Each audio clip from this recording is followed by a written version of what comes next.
प्रणाम दोस्तों। आज हम बात करेंगे समय की। आज के दौर में दोस्तों हम सभी के जीवन में समय का बहुत बड़ा योगदान है दोस्तों, क्योंकि आज व्यक्ति के पास काम बहुत सारे हैं और समय बहुत कम है दोस्तों। ये जो समय है ना दोस्तों, आप जिस चीज़ में लगाएंगे दोस्तों, ये आपको उसी चीज़ में रिजल्ट देगा दोस्तों। अगर आप इसको सही जगह लगाएंगे तो इसका सही परिणाम निकलेगा। गलत जगह पर लगाएंगे दोस्तों तो गलत परिणाम निकलेगा। तभी तो संत महापुरुष फरमाते हैं, समय समय की बात है, समय समय का खेल। जब समय दोस्तों व्यक्ति का खराब होता है तो उसके सारे काम बिगड़ने लगते हैं। जब किसी चीज़ का समय आ जाता है, संयोग आ जाता है, तो बिगड़े बिगड़े काम भी बनने लगते हैं। इसलिए दोस्तों हम सभी को, हम जो भी काम कर रहे हों तो थोड़ा बहुत उस पर समय तो हमें देना पड़ता है दोस्तों। कोई भी चीज़ इतनी जल्दी सडनली नहीं हो जाती, हमें उस पर वर्क करना पड़ता है, मेहनत करनी पड़ती है दोस्तों।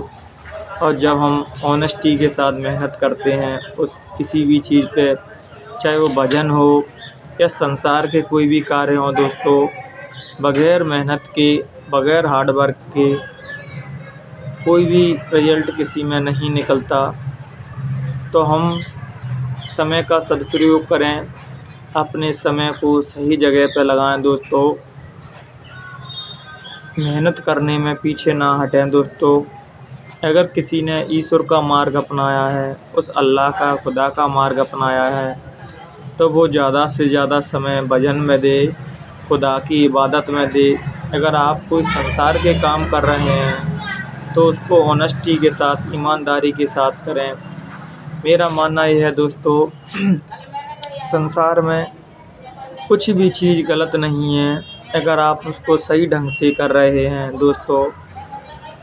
अगर हर व्यक्ति अपनी रिस्पॉन्सिबिलिटी ले, अगर संत महापुरुष, फ़कीर, औलिया सच्चे हृदय से खुदा की इबादत करें, उसका भजन करें, उनका यही काम है दोस्तों।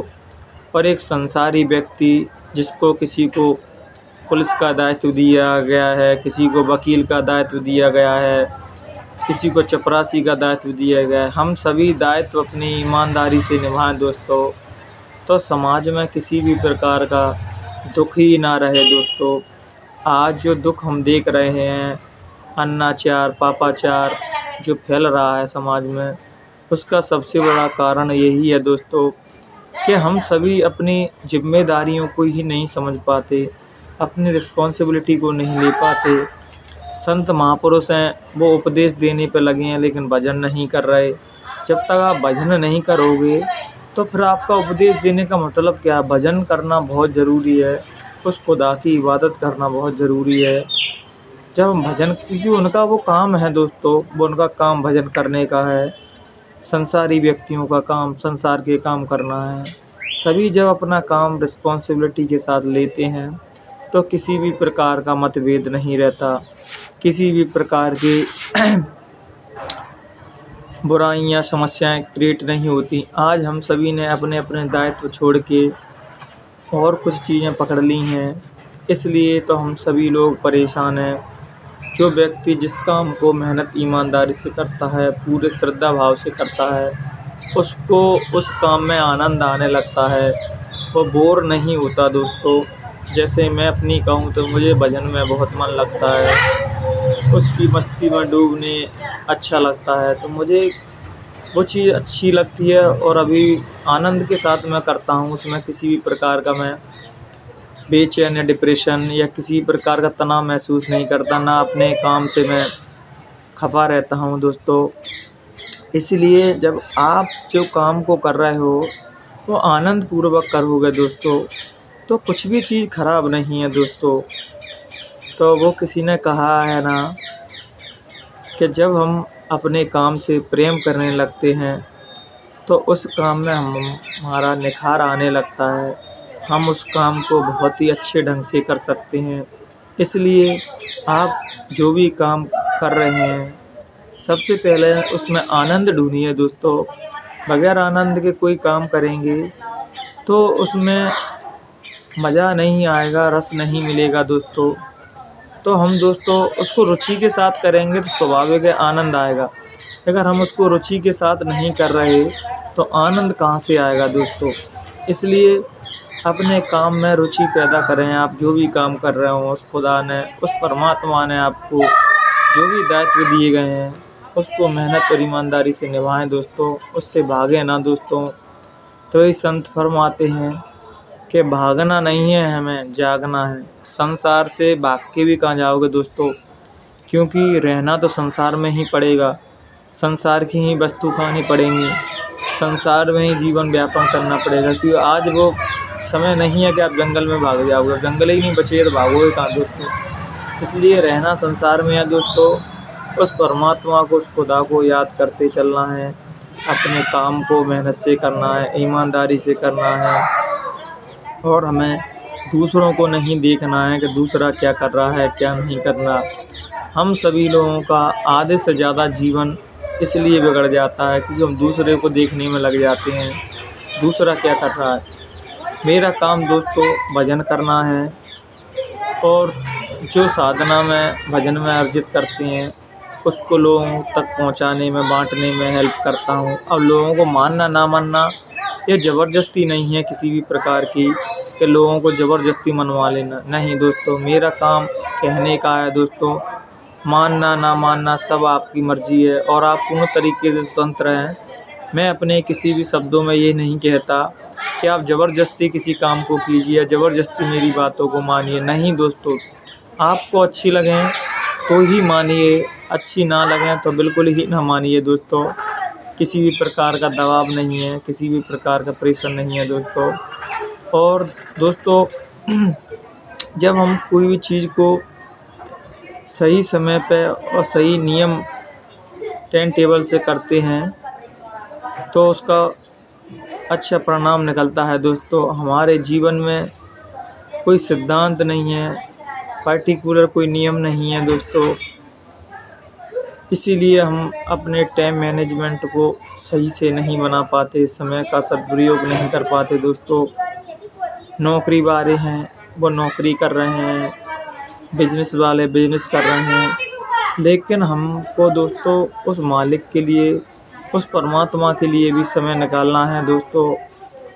नहीं एक दिन यहाँ से खाली हाथ आए और दोस्तों और खाली ही हाथ चले जाओगे, तो कुछ समय हमें उसके लिए निकालना चाहिए जिसने हमें ये सांसों की पूंजी दी है। ये बेशकीमती मनुष्य रूपी मंदिर दिया है परमात्मा ने, खुदा ने ये मानव रूपी हमें दे दी है। इसका हम सदुपयोग करें, मानव कामों में अपनी सेवा को लगाएं, मानवता के काम करें दोस्तों, और अच्छाई का प्रचार करें। जात पात, ऊंच नीच, मजहबों के झगड़े दोस्तों आगे समय में और बढ़ते जाएंगे, और लोग बाग धर्म के नाम पर हिंसक होते जाएंगे और एक दूसरे को नीचा दिखाने का प्रयत्न करेंगे। आज दोस्तों हम देख रहे हैं कि धर्म का एक पहलू ही बन गया है। मुसलमान भाई हिंदुओं को नीचा दिखा रहे हैं, हिंदू भाई मुसलमानों को नीचा दिखा रहे हैं। ये क्या है, ये कैसा धर्म है दोस्तों। धर्म तो सभी लोगों को जोड़ना सिखाता है, सभी से प्रेम करना सिखाता है, लेकिन आज हर एक व्यक्ति अपने अपने धर्म को बड़ा सिद्ध करने पर लगा है कि मेरा धर्म सबसे बड़ा, मेरा धर्म सबसे बड़ा। और मेरा मानना ये है दोस्तों कि सभी धर्म दोस्तों अपने आप में सभी बड़े हैं, सभी अपने अपने में अपना अपना दायित्व रखते हैं, अपना अपना योगदान रखते हैं। कोई भी बड़ा कोई भी छोटा नहीं है दोस्तों। सभी मानवता की बात करते हैं, सभी इंसानियत की बात करते हैं, सभी भाईचारे की बात करते हैं। अगर आप सभी महापुरुषों का जीवन देखेंगे दोस्तों, तो सभी ने एक ही बात की है, इस इंसानियत की बात की है, खुदा की सच्ची इबादत की बात की है, सच्चे प्रेम की बात की है। ऐसा नहीं दोस्तों, जब समय पर कोई महापुरुष रहते हैं, हम उनको समझ नहीं पाते, चाहे मोहम्मद साहब हों, चाहे नानक साहब हों, पलटू साहब हों, दरिया साहब हों, रैदास हों, कबीर हों, मीराबाई हों, जितने भी संत महापुरुष धरती पे हुए हैं, समय पे हम लोग नहीं समझ पाए दोस्तों, समय की बात समझते हैं। दोस्तों तो आपको एक मोहम्मद साहब के जीवन की एक घटना बताऊं। मोहम्मद साहब दोस्तों क्या करते थे, उस समय में ग़ुलाम बेचे और ख़रीदे जाते थे दोस्तों। जो नौकर, जो आज अपन कहते हैं नौकरों को, तो उस समय पे वो ख़रीदे और बेचे जाते थे ग़ुलाम। तो मोहम्मद साहब दोस्तों ग़ुलामों को ख़रीदते थे और फिर उनको आज़ाद कर देते थे। ऐसे होते हैं महापुरुष दोस्तों। आज हम उनके बारे में आलोचनाएँ पता नहीं क्या क्या कहते रहते हैं दोस्तों। हर महापुरुष अपने जीवन में समाज के लिए जितना योगदान होता है, मानव कल्याण के लिए वो कार्य करता है। कृपया हम महापुरुषों पे हमारी बातें हम ही तक रहने दें। किसी भी महापुरुष के बारे में हम जब अच्छा नहीं बोल सकते, तो हमें बुरा बोलने का कोई अधिकार नहीं है। चाहे वो महापुरुष किसी भी धर्म में हो, चाहे हिंदू हो या मुसलमान हो, सिख हो, ईसाई हो। हमें बुराइयां देखना है तो अपने आप में देखिए, महापुरुषों पर टिप्पणी नहीं कीजिए। सभी महापुरुषों ने मानवता की बात, इंसानियत की बात, प्रेम की बात, भाईचारे की बात की है। अगर हम इसको नहीं समझ पा रहे, तो मैं महापुरुषों को मानने का कोई फ़ायदा नहीं है दोस्तों। आजकल हम लोग महापुरुषों को, संतों को ऊपर ऊपर से मानते हैं, इसलिए तो रिजल्ट नहीं मिल पाता। धर्म दोस्तों, धार्मिक व्यक्ति की पहचान कपड़े पहन लेना या तिलक रख लेना या बाल रखा लेना या दाढ़ी रखा लेना, ये कोई धार्मिक व्यक्तियों की पहचान नहीं है दोस्तों। क्या आपका हृदय परमात्मा के लिए रंग गया है या नहीं? उस खुदा की इबादत में, उस इश्क में आप फना हो गए हैं या नहीं? डूब गए हैं या नहीं पूर्ण तरीके से?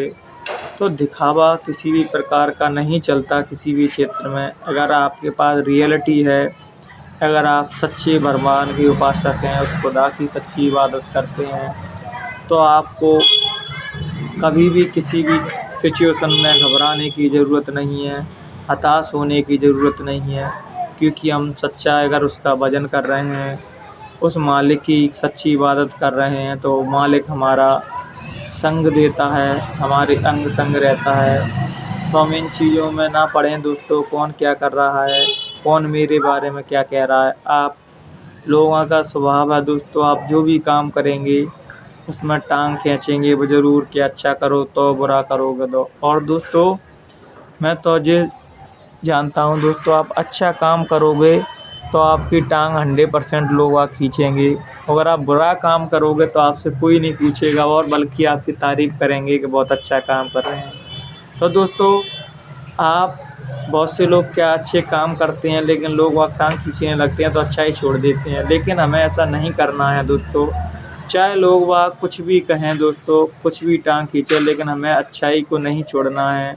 भगवान के भजन को, खुदा की इबादत को नहीं छोड़ना है। किसी के कहने से ना तो हमने शुरू की थी, ना तो किसी के कहने से हम बंद करेंगे या ना रोकेंगे। जिसको जो कहना है वो कहने दीजिए, क्योंकि जब तक आपकी आलोचनाएं नहीं होंगी, निंदा नहीं होंगी, तो पता कैसे चलेगा कि आपकी भक्ति सच्ची है या नहीं, उस खुदा की सच्ची इबादत है या नहीं। इसलिए आलोचना से ना घबराएं और नित्य प्रतिदिन भगवान का भजन करें, उसकी इबादत करें।